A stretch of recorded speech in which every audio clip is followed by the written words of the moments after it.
우리가 믿음을 갖고 있지만 믿음의 깊이는 다양한 것 같습니다. 하나님을 우리가 믿음으로 고백하고 있지만 그 하나님을 동행하는 삶을 사는 건 또 다른 차원이라고 믿어요. 하나님과 동행하면서 살아갈 때에 은혜 가운데 걸어가게 되고 삶이 변하게 되고 하나님의 주시는 은혜 복 가운데 살아가게 되는 것입니다. 하나님이 멀리 느껴질 수도 있고 가깝게 느껴질 수 있습니다. 근데 그 하나님께서 멀리 계시기 때문에 멀리 느껴지는 게 아니라 내가 하나님으로부터 멀어져 있기 때문에 하나님께서 멀리 계시게 느껴지는 것입니다. 내가 어떻게 믿음 생활하느냐에 따라서 하나님이 멀리 계신 것 같기도 하고 가깝게 동행하는 것처럼 경험되기도 한다고 하는 것이, 야고보서 4장 8절에서 하나님을 가까이 하라 그러면 너희를 가까이 하시리라. 마음의 문을 열고 주님과 동행하려고 하는 그런 마음을 가지고 주님을 바라보며 나아갈 때에 주님이 나와 함께 하심을 체험하면서 주님의 임재 속에서 걸어가게 될 줄로 믿습니다.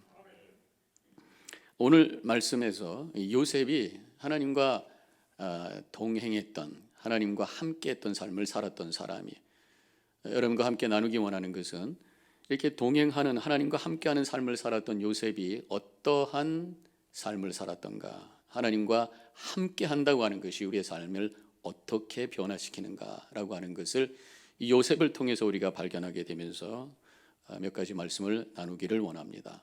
첫 번째로 하나님과 함께 했을 때에 형통하게 되는 것을 이 요셉을 통해서 보게 됩니다. 2절 말씀에 여호와께서 요셉과 함께 하심으로 그가 형통한 자가 되어 그의 주인 애굽 사람의 집에 있으니, 이 형통이라는 단어가 뭡니까? 세번역에 보니까 앞길이 잘 열리는 것으로 정의를 하고 있어요. 또 NIV에서는 prosper 해가지고 번영한다라는 표현을 쓰고 있습니다. 그런데 결국 형통은 일이 잘 되는 것이라고 할 수 있어요. 노예로 팔려온 요셉이 지금 일이 잘 된다 그런 말씀인데, 2절에 형통한 끝에 부분이 형통한 자가 되어 그의 주인 애굽 사람의 집에 있으니, 형통한 사람이 됐는데 여전히 애굽 사람의 집에 노예로 남아 있다 그런 말씀이에요. 현재 여전히 노예 상태지만 이런 상황 속에서도 뭔가 좋은 방향을 향해서 조금씩 흘러가고 있다 그런 말씀이에요.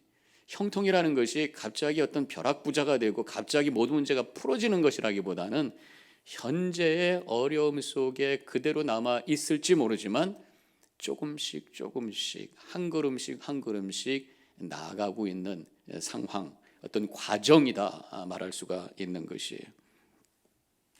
하나님과 함께하는 사람은 급하지 않아요. 어떤 상황 속에서도 어떤 환경 속에서도 그저 주어진 삶 속에 최선을 다하면서 주님과 함께 나가는 것, 한 걸음씩 나가는 그 삶 자체가 바로 형통의 복인 줄로 믿으시기를 축원합니다. 등산가인 마크 웰맨이라는 사람이 있는데 그 사람이 1982년에 캘리포니아 시에라 네바다라고 하는 산에서 등산을 하다가 떨어졌어요. 그 100피트에서 떨어져 가지고 허리를 다쳐서 하반신이 마비가 됐대요. 그렇지만 거기서 좌절하지 않냐고 열심히 운동을 해가지고 또 등산을 하게 됐는데 1989년에 저쪽 캘리포니아 그 요세미트 그 파크에 있는 엘 캐피탄이라고 하는 큰 절벽이 있어요. 뒤에는 이렇게 동그란 돔처럼 생기고 앞에 깎아져 이런 그런 절벽이죠. 그래서 사진을 찾아보니까 이쪽 그 절벽 쪽에서 보이는 것이 이런 모습인데 900m인지 한 1000m 정도 3200피트라고 그래요. 여기를 9일 동안을 올라갔다는 거예요. 하천은 못 쓰는데 팔만 가지고, 물론 혼자 간 건 아니고요. 친구 마크 카빈이라고 하는 사람이 이제 로프를 걸어주고 또 위험하니까 옆에서 혹시 생길 수 있는 위험을 막기 위해서 옆에서 함께 동행을 했었어요. 9일 동안 갔다는 게 뭐냐면 중간에서 거기서 매달려서 자기도 하고 그러면서 산 꼭대기까지 그 높은 절벽을 정복을 한 거예요. 너무 놀라서 기자들이 모여가지고 어떻게 하체를 이렇게 못 쓰는 상황 속에 정상을, 저 높은 데를, 그것도 깎아지를 듯한 절벽을 올라갈 수 있습니까? 그랬더니 이분의 대답이 한 번에 6인치씩만 올라갔더니 정상이더군요. 그러면서 유명한 말을 남겼는데, 한 번에 6인치만 나갈 수 있다면 이 세상에서 이루지 못할 일은 아무것도 없습니다. 그렇게 말했다고 합니다.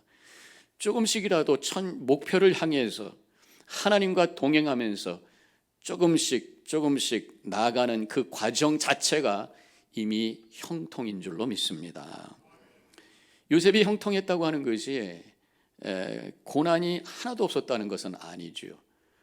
요셉이 형통했지만, 그래서 그 노예의 상황 속에서 조금씩 더 좋아지는 상황을 살아가고 있었어요. 그런데 보디발의 아내 때문에 또 한 번 툭 떨어지게 됩니다. 바로 감옥으로 들어가게 돼요. 노예에서 감옥에 들어가는 죄수가 되어버리고 말았어요.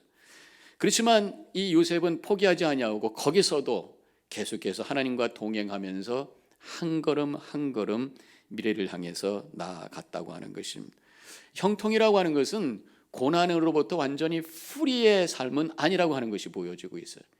그래서 형통의 삶이 때로는 고난이 오고 문제가 올지 모르지만 포기하지 아니하고 여전히 또 6인치씩 나아가는 삶을 살고 있다면 바로 그 사람이 형통의 삶을 살고 있다고 하는 것입니다. 지금 요셉이 이렇게 포기하지 아니하고 계속해서 열심히 주님과 동행하며 나갈 수 있었던 것은 주님께서 주셨던 꿈이 있어요. 그 꿈의 구체적인 의미가 뭔지는 모르지만 뭔가 하나님께서 내 인생을 통해서 위대한 일을 이루실 것이라고 하는 것을 믿고 포기하지 않고 주님과 함께 한 걸음 한 걸음 나아가게 되었다고 하는 것입니다. 그래서 이 감옥에서 죄수의 생활이었지만 여전히 최선을 다한 삶을 살았기 때문에 때가 되었을 때에 꿈을 해석해 주고 그것이 왕에게 들어가게 되고 왕의 꿈을 풀어주면서 결국은 총리 대신이라고 하는 큰 복을 받게 된 거예요. 형통의 삶은 오히려 고난이 변해서 하나님의 복이 되는 은혜를 체험하는 삶의 모습이라고 말할 수가 있는 것입니다. 우리가 보통 삶의 문제가 오면 여러 가지 걱정과 근심과 두려움과 절망감 속에 빠져요. 이 끝났구나, 나는 인생이 어떻게 될 것인가, 또 분노가 생기, 왜 나한테 이런 일이 저 사람 때문이야, 이것 때문이야 하면서 화를 내기도 하고. 그러나 하나님과 동행하는 사람은 어떠한 그러한 위험 속에 낭떠러지에 떨어진 것 같은 그런 상황 속에서도 흔들리지 않고 나가는 거예요. 계속해서 하던 대로 나가는 거예요. 왜 그렇습니까? 동행하고 계신, 옆에 계신 하나님께서 주시는 말씀을, 음성을 들었기 때문인 줄로 믿습니다. 이사야 41장 10절, 두려워하지 말라, 내가 너와 함께함이라. 놀라지 말라, 나는 네 하나님이 됨이라. 내가 너를 굳세게 하리라. 참으로 너를 도와주리라. 참으로 나의 의로운 오른손으로 너를 붙들리라.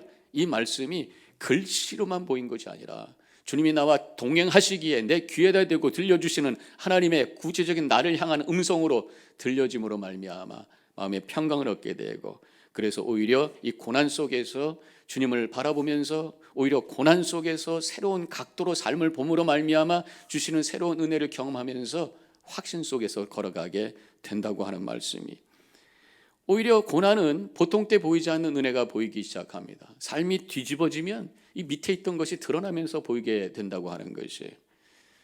보통 때 우리가 식사를 하고 있습니다. 당연한 것이라고 생각해요. 그런데 뭐 금식을 한다든가 식사를 못하게 된 상황이 되었을 때 우리가 식사가 얼마나 귀하다고 하는 것, 또 과자 부스러기 하나라고 하는 것이 얼마나 귀한 것이라고 하는 것. 제가 5일까지 금식을 한번 해봤던 적이 있어요. 뭐 20일, 40일까지 못했어도 제가 월요일날 시작해서 금요일까지 해봤던 적이 있었는데 밥풀떼기 하나만 먹어도 좋겠다는 생각이 들더라고요. 밥풀떼기 하나도 왔다 갔다 하면서 그것만 먹어도 막 배가 부를 것 같아요. 조금의 음식도 그렇게 귀하다고 하는 것이 실감됐던 적이 있습니다. 우리 성도님들 중에 큰 어떤 질병이 걸린다든가 아픔이 오면 꼭 말씀하시는 게 있어요. 나중에 목사님, 아프고 보니까 가족이 얼마나 소중한지 알겠어요. 그리고 우리 성도님들이 얼마나 나를 사랑하고 이 교회가 얼마나 귀한지를 알겠어요. 아플 때 기도해 주시고 아플 때 와서 격려해 주시고 사랑해 주시는 그 손길이 느껴지면서 얼마나 감사하니.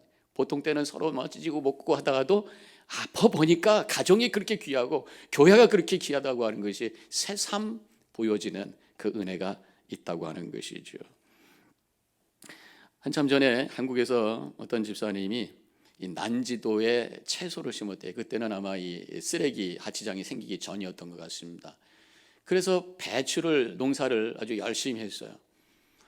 그런데 이 홍수가 나가지고 비가 너무 많이 와가지고 생각지 않았던 높이까지 올라가게 되면서 가봤더니 배추가 다 사라지고 그 위에 그냥 모래가 가득 채워버리고 만 거예요. 얼마나 절망스럽니까? 봄부터 땀 흘려서 개간을 하고 김을 메고 걸음을 주고 애썼는데 이제는 나띵이 됐다고 생각해 너무 속상한 거예요.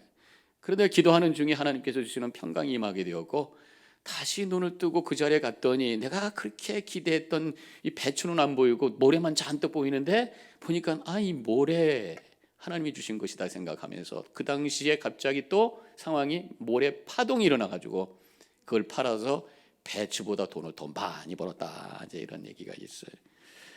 고난 속에서 마음의 평안이 올 때 오히려 다른 것이 보이기 시작한다고 하는 것입니다. 우리가 어려움이 온다면 그 자리에 낙심하는 것이 아니라, 낙심한다고 하는 것은 너무 경솔한 거죠. 하나님과 함께하는 사람은 그런 상황 속에서도 여전히 주님과 함께 걸어감으로 말미암아 하나님께서 새롭게 보여주시는 은혜를 발견하고 오히려 그것이 하나님께서 나를 새롭게 하시는 기회가 될 줄로 믿고 기다리며 승리의 삶을 살아가시길 주님의 이름으로 간절히 축원합니다. 이것이 바로 형통의 복을 누리는 삶이라고 하는 것이에요. 두 번째로 하나님과 동행하는, 하나님과 함께하는 삶을 살 때에 와지는 복은 신뢰감을 받게 된다는 거예요. 다른 사람에게 신뢰를 주는 사람이 된다는 것입니다. 4절, 요셉이 그 주인에게 은혜를 입어 섬김에 그가 요셉으로 가정 총무를 삼고 자기 소유를 다 그 손에 위탁하니, 노예인데 자기 소유를 다 주인이 맡겼다. 얼마나 신뢰를 했기 때문에 그렇게 할 수 있었을까? 그러니까 지금 요셉은 신뢰받는 그런 사람이 되었다고 하는 것입니다. 그런데 어떻게 해서 요셉이 신뢰될 수 있었을까가 바로 그 전절에 33절에 나오죠. 그의 주인이 여호와께서 그와 함께 하심을 보며 그랬어요. 지금 요셉이 하나님께 기도하고 아마도 그 봤다는 게 뭐예요? 뭐 영적인 걸 받기 위해서 불신자가, 하나님을 믿지 않는 사람이 뭔가 하나님을 향해 신실하게 기도하고 하나님이 주신 말씀을 가슴에 품고 신실하게 믿음 생활하는 그 모습을 보았다라고 하는 것입니다. 그리고 그것이 단순히 믿음의 생활 껍데기가 아니라 그를 통해서, 그 믿음을 통해서 진실하게 드러나는 모습을 봤다는 것이죠. 그래서 그를 신뢰하게 되었다라는 말씀으로 이걸 풀어볼 수가 있어요. 중심을 가지고 흔들림이 없이 살아가는 모습이었을 것입니다. 3절은 계속해서 여호와께서 그의 범사에 형통하게 하심을 보았더라. 요셉이 이렇게 믿음 생활하는데 그 삶이 하나님을 의지하면서 포기하지 아니하고 업앤다운 없이 꾸준히 최선을 다해서 노력하면서, 처음에는 좀 어리버리한 것 같은데 시간이 지나면서 더 책임감 있게 지혜롭게 그 살림살이 하는 것을 보면서 가만히 보면 노예지만 다른 사람하고 달라 성실하고 열심히 꾸준히 변함없이 하는 그런 모습을 보면서 신뢰감을 갖게 되었다라고 하는 것을 이 말씀을 통해서 알 수가 있어요. 바로 신앙은 이렇게 중심을 잡는 삶이라고 하는 것입니다. 또 책임 있게 지혜롭게 일하는 모습, 여기서 신뢰감이 생긴다고 하는 것이에요. 우리 믿는 사람들이 다른 사람들한테 보여줄 수 있는 중요한 덕목 중에 하나가 바로 이 신뢰감이에요. 제가 여러 번 말씀드려요. 하나님을 믿는 사람은 믿을 수 있는 사람이 되어야 될 줄로 믿습니다. 하나님은 잘 믿는데 도대체 저 사람 믿을 수가 없어. 말이 바뀌고 앞에서 말한 거하고 뒤에서 말한 거하고 다르고 어저께 얘기한 거하고 오늘 얘기한 거하고 다르고 도대체 믿을 수가 없어. 그렇다면 그 믿음이 진정한 믿음인가? 우리가 질문해 볼 수가 있다고 하는 것입니다. 믿음은 중심 잡는 거예요. 우리 하나님 절대적인 진리를 우리에게 주시고 온전하신 그 하나님을 믿고 그분과 함께 동행하기 때문에 흔들리지 않는 중심 잡힌 통일성 있는 그 인격과 그 성품을 가지고 거룩한 삶을 살아가게 되는 줄로 믿습니다. 그때 사람들이 그 사람을 믿게 된다고 하는 것이에요. 사람들은 자신의 행동과 말에 어떤 뿌리를 갖고 있는 것 같아요. 어떤 사람은 이 감정이라는 뿌리에서 말과 행동이 나와요. 그래서 이 감정에 의해서 기분이 좋으면 뭐 모든 걸 다 해줄 수 있는 것처럼 말하다가도 기분 나쁘면 다른 사람들을 막 힘들게 하고 무섭게 공격하고, 이 감정에 따라서 왔다 갔다. 이 감정이라는 것은 믿을 수 있는 게 아니잖아요. 사람의 감정은 날씨에 따라서도 왔다 갔다 합니다.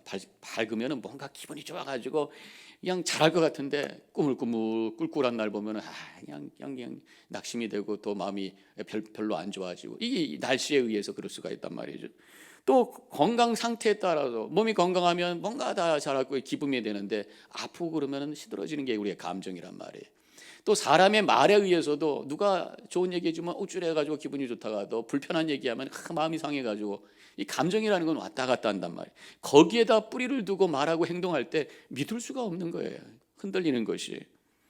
또 어떤 사람은 이제 이성에다가 뿌리를 둡니다. 그래서 논리가 정연하고 확신이 있고 논리가 또 이성적이고, 근데 너무 이성적이다 보니까 자기 논리에 빠지게 되고 다른 사람과 대화가 되지 않고 자기 기준으로 모든 것을 판단하다 보니까 정죄하게 되고 다른 사람을 향해서 때로는 마음에 상처를 주기도 하고 차갑고 예리하고, 그러다 보니까 뾰족하고, 그래서 서로 불편해지는, 가까이 가기 힘든 그런 사람이 될 수가 있다고 하는 것이에요. 하나님과 함께하는 성도는 말씀에 뿌리를 두고 있는 사람인 줄로 믿습니다.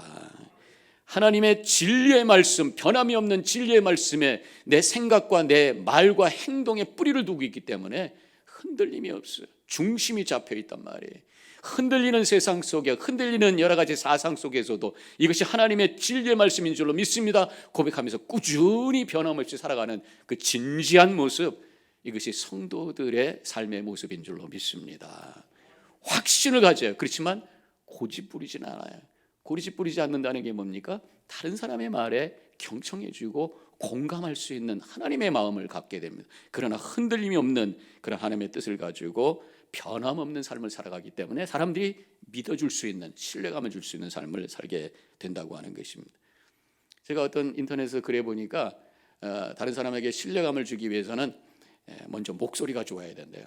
그 목소리가 신뢰감을 줘야 된다. 톤이 좀 굵고 기름지고 천천히 또박또박 복식 호흡하면서 배에다 힘 딱 주고 안녕하십니까, 반갑습니다. 그러면 이게 신뢰감을 주는가 봐요. 물론 뭐 제가 안녕하세요 이러면 좀 가벼워지니까 이 사람 너무 가볍다 이렇게 생각하잖아요. 그래서 첫인상이 굉장히 목소리가 중요하다. 그 다음에 이제 매너가 줘야 된다. 공손하고 친절하고 잘 양보하고 인사 잘하고, 그러면 사람들이 이 사람은 괜찮은 사람인가 보다. 근데 이것이 사실은 첫인상이죠.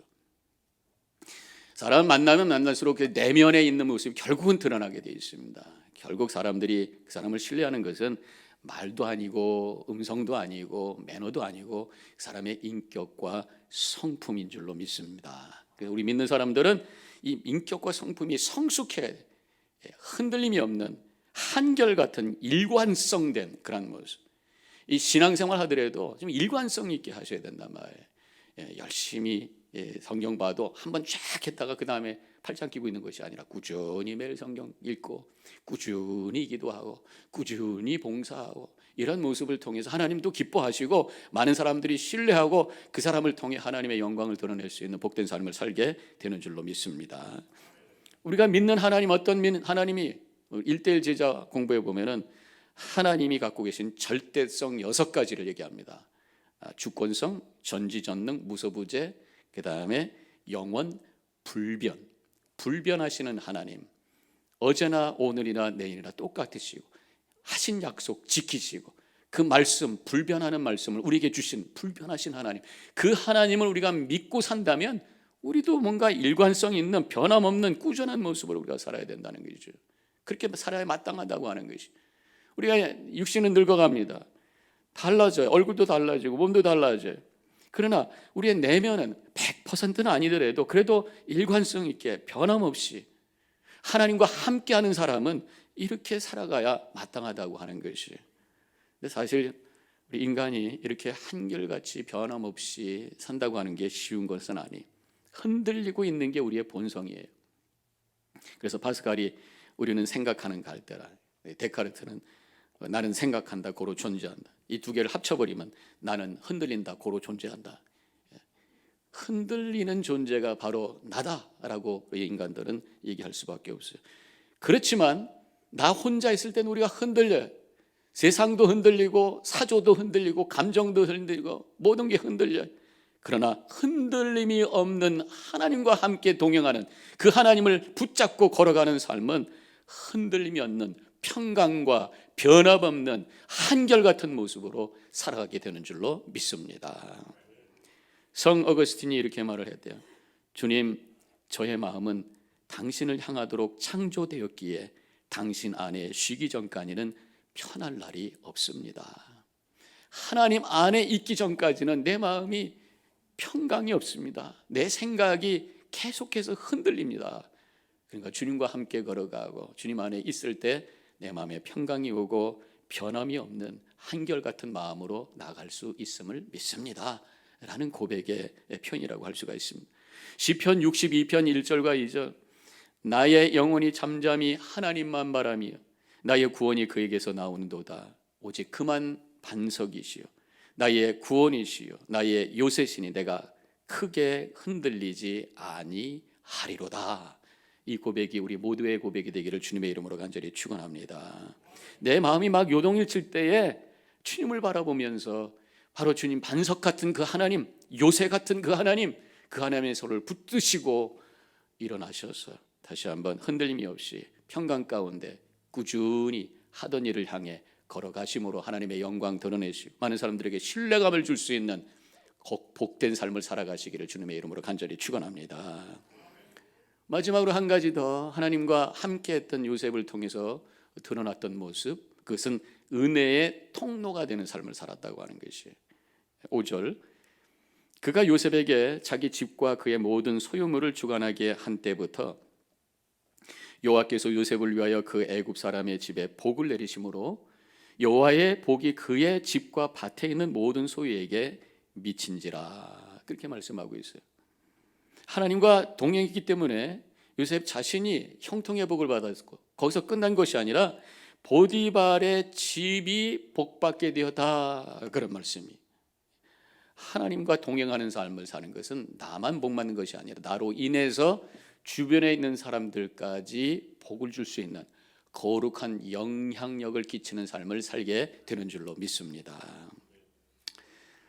복 받고 은혜 받는 것만 우리 신앙의 전부라고 생각하면은 시간이 갈수록 거기서 이상한 냄새가 나요. 물이라고 하는 게 들어오면서 나가지 않고 모여만 있으면 나중에 냄새가 나는 것처럼 그냥 복 받는 것만 생각하면은 거기에 욕심의 냄새가 나고 교만의 냄새가 나고 이기심의 냄새가 나고 독선의 냄새가 난다고 하는 것입니다.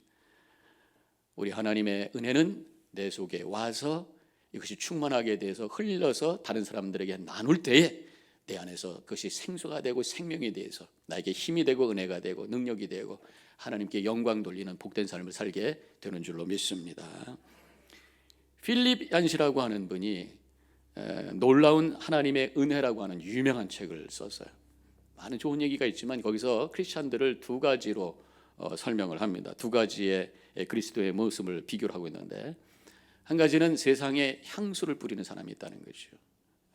제 방에 들어가면은 이 향수 같은 거를 이렇게 자에 넣어가지고 이렇게 뭐라고 해요? 이렇게 젓가락 같은 거 몇 개 넣어가지고 냄새 나게 하는 거 있잖아요. 아무튼 그걸 제가 항상 해놔요. 떨어지면 또 오다 해서 딱 들어갔을 때 향수가 싹 나면 마음이 편안하고 좋더라고요. 이 향수를 뿌리는 사람이 있어요. 그 사람이 있으면 마음이 편안해지고, 그 사람이 있으면 기분이 좋아, 그 사람이 있으면 뭔가 감동이 되고, 이런 사람이 있는가 하면은 또 한 가지 부류의 사람은 살충제를 뿌리는 사람이에요. 살충제 칙 하고 방에다 살충제를 쫙 뿌려오고, 그 다음에 뭐 옛날 보면은 뭐 바퀴벌레 하려면 뭐 뻥 하고 있는 거 있잖아요. 그런 거 있으면 다 도망 나가야 돼. 놔두면 큰일 나. 근데 그렇게 살충제를 뿌려놓고 그 자리에 들어가 보면 머리가 아프고 골치 아픈 거예요. 힘든 거예요. 포이즌이니까. 그 사람만 있으면 괴로워. 자그만 세상을 향해서 독을 뿜어내고 사람을 정죄하고 비난하고 힘들어. 이게 살충제 같은 그런 삶을 사는 거란 말이죠. 우리 성도들은 향내 나는 향수를 뿌리는 그리스도의 향을 뿜어내는 복된 삶을 살아가시기를 주님의 이름으로 간절히 축원합니다. 이렇게 필립 얀시가 그런 말을 하고 자기도 그렇게 실천을 했다고 하는 얘기를 크리스천 투데이에서 기사로 나왔던 적이 있어요. 그 사람의 친한 친구가 하나 있었는데, 멜 하이트라고 하는 친구가 잘 멀쩡하기 전에도 어느 날 갑자기 I'm a gay 하고 나온 거예요. 게이라고 카밍아웃을 한 거예요. 이 필립 얀시는 성경을 진리로 믿고 있어요. 그래서 결혼 제도에 대해서 양보할 수 없다고 믿음을 고백하고 있어요. 그런데 그 친구가 게이라고 했어요. 근데 그는 정죄한 것이 아니라 어떻게 해서라도 그 친구에게 하나님의 은혜를 흘려보내고 그를 회복시키기 위해서 옆에 있어줍니다. 자살을 기도했던 적이 있어요. 그때 설득하면서 그 죽음의 위험을 그가 건져내고 하나님의 말씀으로 그를 회복시켜가면서 옆에 있어가면서 회복시키는 그런 삶을 살았다는 그 기사가 나와 있습니다. 이렇게 우리가 이 세상을 살아나갈 때에 하나님과 동행하며 살아갈 때에 우리로 인해서 내 주변에 있는 사람들이 기쁨이 되고 회복이 되는 삶을 살아갈 수 있게 됨을 믿으시고 그렇게 살아가시기를 주님의 이름으로 간절히 축원합니다. 이 향수라고 표현도 했습니다만 저는 다른 이미지를 생각해 봐요. 하나님과 동행하는 자의 모습, 이것은 바로 생수를 흘려버리는 모습이라고 생각을 해보게 됩니다. 뉴저지에 에이리 타고 쭉 가게 되면은 스톡 스테이트 포레스트라고 하는 게 있어요. 15번 타고 또 쭉 올라가면 저 북쪽, 서북쪽이죠. 거기 가면은 들어가자마자 약수터가 있는데 벌써 사진이 나왔지만 한국에 가면 약수터가 이렇게 돌멩이가 있어가 쫄쫄쫄해서 이렇게 국자로 이렇게 퍼먹는데 미국에는 그냥 약수터 그냥 콸콸콸콸콸 이렇게 나와. 그러면 저렇게 막 큰 통을 가져가서 막 줄 서가지고 차 끌고 와가지고 받아가는 사람들 막 서 있어요. 겨울에도 가도 저렇게 콸콸콸콸, 여름에도 콸콸콸콸. 사람들이 와서 생수를 길어가는 이런 모습을 보면서 이것이 그리스도인의 모습, 이것이 하나님과 동행하는 삶의 모습, 이것이 향수를 뿌리는 영향력을 주는 은혜를 나눌 수 있는 삶의 모습의 구체적인 이미지가 아닌가 그런 생각을 해보게 됩니다. 이 파이프라고 하는 것은 양쪽이 뚫려 있어요. 한쪽이 생수의 근원에 연결되고 한쪽이 뚫려 있을 때 바로 생수가 흘러나오게 되어 있다고 하는 것입니다. 우리의 생수의 근원은 하나님이신 줄로 믿습니다. 하나님께, 하나님의 말씀에 연결되어 있을 때 그분과 함께 그렇게 해서 동행할 때에 내 주변에 생수가 흘러서 메마른 세상에 다시 한번 생명의 역사가 흐르는 놀라운 역사가 일어나게 되는 줄로 믿습니다. 그렇게 살아가는 것이 복인 줄로 믿습니다. 근데 지금 내 삶이 생수가 흘러가는 통로가 되고 있는가? 아니면 그 안에 생수의 근원과 떨어져 있어가지고 그냥 빈 공간으로 있는 파이프처럼 만지면 먼지나 떨어지는 그런 모습인가? 아니면 나의 파이프가 잘못 연결이 돼가지고 꾸정물이 나오고 있으면 어떨까? 한번 우리가 생각해 볼 필요가 있다고 하는 거예요. 내가 생수가 흐르는 삶을 산다면 내 주변에 있는 사람들이 기뻐할 거예요. 옆에 있는 사람들이 아무런 내가 있어도 없어도 그만인 모습이라면 그냥 먼지가 나는 정도일 겁니다. 그런데 나로 인해서 사람들이 불편하고 있다면 행여나 내 삶을 통해서 생수가 아닌 그런 구정물이 흘러나오는 것은 아닌가. 다시 한번 우리 자신을 뒤돌아보고 주님과 동행하면서 주님과 함께하면서 그분의 말씀과 그분의 능력에 연결되어 있으므로 생수를 흘려보내는 은혜의 통로로 쓰임받는 복된 삶을 살아가시길 주님의 이름으로 간절히 축원합니다. 우리는 하나님을 믿어요. 하나님은 멀리 계신 하나님이 아니시라 나와 함께 하시는 분이신 줄로 우리가 다시 한번 믿음으로 고백하고 그 하나님을 꼭 붙들고 그래서 형통의 복을 누리며 신뢰감을 주는 그러한 사람으로 살아가시고 은혜의 통로로서 쓰임받는 복된 삶을 살아가는 우리 뉴저지 연합재단의 모든 성도님들이 되어주시기를 주님의 이름으로 간절히 축원합니다. 기도하겠습니다.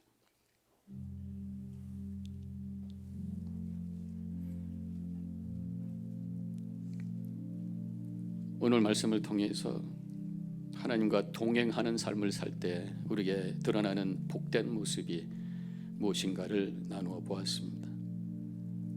어떤 상황 속에서도 포기하지 않냐고 한 걸음 한 걸음 6인치 6인치 나가는 삶, 꾸준히 변함없는 모습을 통해서 많은 사람들이 믿어주고 또 신뢰해 줄 수 있는 그 귀한 삶의 모습, 나로 인해서 하나님의 은혜와 그 기쁨과 그 생명이 흘러가는 은혜의 통로로 쓰임받는 삶을 사는 것, 이것이 바로 하나님과 함께 할 때 와지는 복된 모습인 줄로 믿습니다. 하나님, 이렇게 살기를 원합니다. 우리 자신을 되돌아보고 결단하는 시간 잠깐 갖겠습니다.